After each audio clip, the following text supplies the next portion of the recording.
বিশ্ব রাজনীতির দাবার বোর্ডে কি আবারও বদলে যাচ্ছে শক্তির ভারসাম্য? দুই নাম, ডোনাল্ড ট্রাম্প আর বেনিয়ামিন নেতানিয়াহু। একদিকে যুক্তরাষ্ট্রের সাবেক প্রেসিডেন্ট, অন্যদিকে ইসরায়েলের ক্ষমতাধর প্রধানমন্ত্রী। এই দুই নেতার সিদ্ধান্ত, কৌশল এবং আগ্রাসী অবস্থান কি মধ্যপ্রাচ্যকে ধীরে ধীরে ঠেলে দিচ্ছে তৃতীয় বিশ্বযুদ্ধের দিকে? আজকের পৃথিবীতে যুদ্ধ আর কূটনীতির রেখা যেন ক্রমেই অস্পষ্ট হয়ে যাচ্ছে। গাজা থেকে লেবানন, সিরিয়া থেকে ইয়েমেন, পুরো মধ্যপ্রাচ্য যেন এক বিশাল বারুদের স্তূপে পরিণত হয়েছে।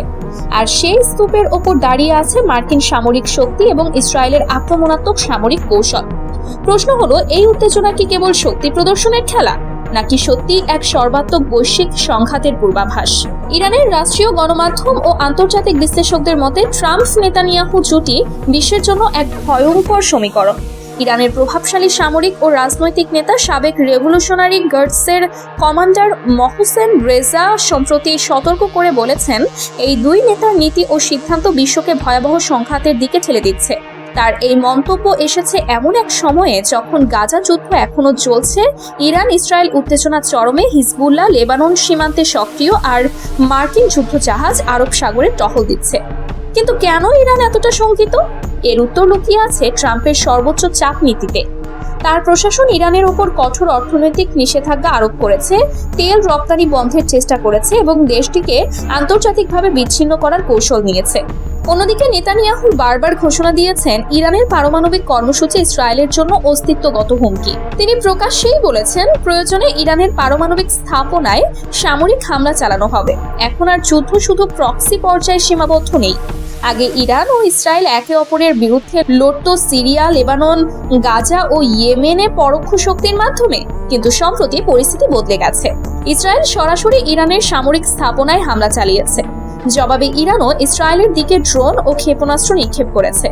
আকাশে যুদ্ধ বিমান, সমুদ্রে যুদ্ধজাহাজ আর সীমান্তে ট্যাঙ্ক, সব মিলিয়ে মধ্যপ্রাচ্য যেন যুদ্ধের আগুনে দাঁড়িয়ে আছে। যুক্তরাষ্ট্র ইতোমধ্যেই আরব সাগরে তাদের শক্তিশালী বিমানবাহী রণতরী USS আব্রাহাম লিঙ্কন মোতায়েন করেছে। সঙ্গে রয়েছে একাধিক ডেস্ট্রয়ার ও উন্নত যুদ্ধ বিমান। বিশ্লেষকরা বলছেন, যে কোনো মুহূর্তে ইরানের ওপর সরাসরি হামলা চালানো হতে পারে।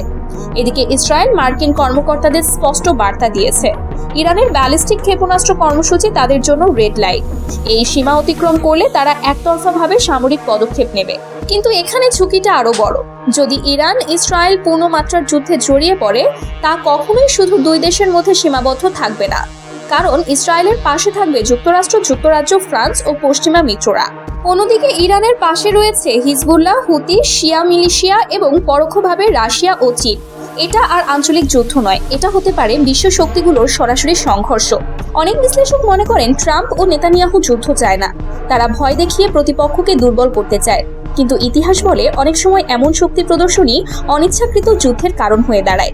একটি ভুল সিদ্ধান্ত, একটি ভুল হামলা, একটি ভুল হিসাব, আর পুরো মধ্যপ্রাচ্য জ্বলে উঠতে পারে। তখন শুধু গাজা বা তেহরান নয়, আগুন ছড়িয়ে পড়তে পারে পুরো বিশ্বে। আজকের প্রশ্ন একটাই, বিশ্ব কি কূটনীতির পথে হাঁটবে, নাকি অস্ত্রের ভাষায় কথা বলবে? মানবতার ভবিষ্যৎ কি শান্তির হাতে থাকবে, নাকি যুদ্ধের কাছে জিম্মি হয়ে যাবে?